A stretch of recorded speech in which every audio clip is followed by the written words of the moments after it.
PC Simulator fans, I've loaded up Ship Simulator Extremes. I know this game's a few years old now, and so I've got a cargo container, free roaming in Bora Bora. So normally this is not a normal scenario, this is just a quick demo. Again, it's a pretty slow game to play. You can There's about 20 ships available, and when you're in campaign mode, you can be a tugboat. You can hook up and tow ships around harbors and fight fires and do weird stuff like that. But I just wanted to show the basics of the gameplay here. Pretty simple ship, even though this one's pretty long. Down here, I got 3 controls. I got a bow thruster, so let me go ahead and crank that thing to the right.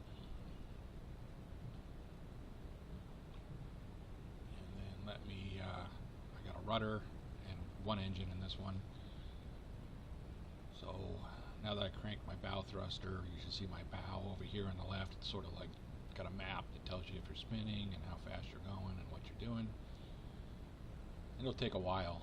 Like I said, this is a pretty slow PC game. I'm going to head over to that dock over there. It's probably going to take me 5-10 minutes just to get over there. Let me go ahead and crank the engine up forward, and then turn the rudder to the right just to get me going here. You can see I finally got a little bow stream up here in the front showing me where my bow thruster is moving. So part of the fun of this game is driving some of these big ships. This is a pretty simple one. Some of the more complex ones have, front and back bow thrusters, 2 engines, azimupods, on the bottom. If you get some of the cruise ships, you can have speedboats and stuff too, but those don't involve a lot in the campaign scenarios. So, you just got to make up your own scenarios in some of this free roaming. A lot of the ports, this one's pretty benign. You can change the weather, head across the English Channel, and one of them, I think there's about 10 ports, say around the globe. You really can't drive from one port to another. You can just drive within those ports, but I know they got New York, San Francisco, and various places, Rotterdam. So let me go ahead and turn the bow thruster off here. I'm heading in the right direction. I'm only moving at a few knots. Again, this thing will only do about 10 knots, and it takes a while to get up to speed, like any big ship would.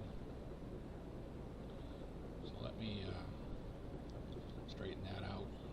Let me go through some of the views. This is obviously the external view. It's a little funky when you let off and it keeps gliding. View number 2 is your captain seat, and this is one of the more realistic but harder. You really can't see over the edges when you're docking. You get a full 360. You can look around, but you can try to use this view. A little more helpful is this other view, view number 3, which looks like the captain's view, but you're actually a freestanding person, and you can use the arrow keys or whatever to move around. So I should be able to move around my ships, which this ship is pretty plain, but when you got some of those ocean liners and big cargo ships, you can go exploring, or you can go out on the catwalks, which you would normally do to get over and see the side of the ship when you're docking.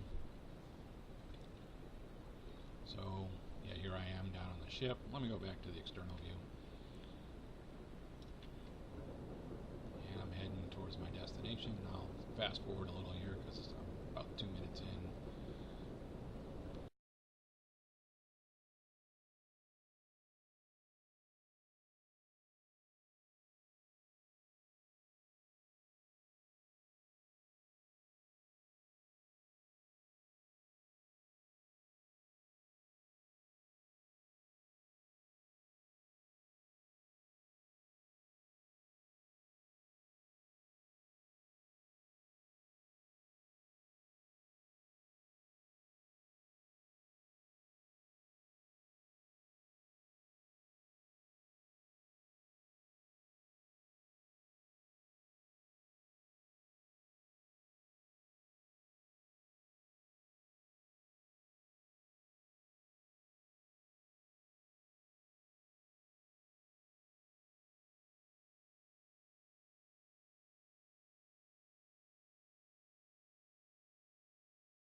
Alright, so I came in a little hot there. If I was a real captain, I'd probably be fired. But this is pretty much what happens. It just takes real long time to get from one place to another. Uh, Free mode, you can't tie on to stuff, but down here in the corner you can, sort of like anchor. So my anchor point turns up in blue there. If I were to tie on to other ships, I got points to tie multiple ropes. There are some deployables on some of the ships. There are hovercraft, and there are, ferries and stuff like that, so you can run some of those scenarios, or just free play like I am here. Unfortunately, in free play, you can't tie up to the docks. At least in this map, you can't. So normally I tie up to the dock and just give it some power, and it would pull it in. So this one, you really got a guide.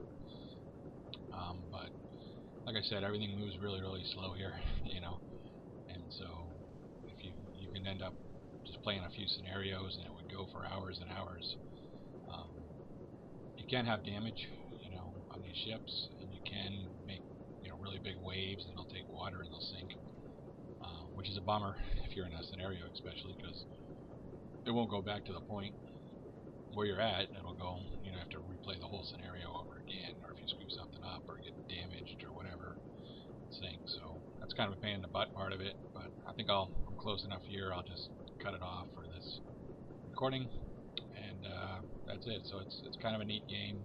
They never really updated, this beyond. I expected a new update or new generations, but it never happened. So if you want to play ships, this seems to be it. Anyways, I'm good enough here. See you.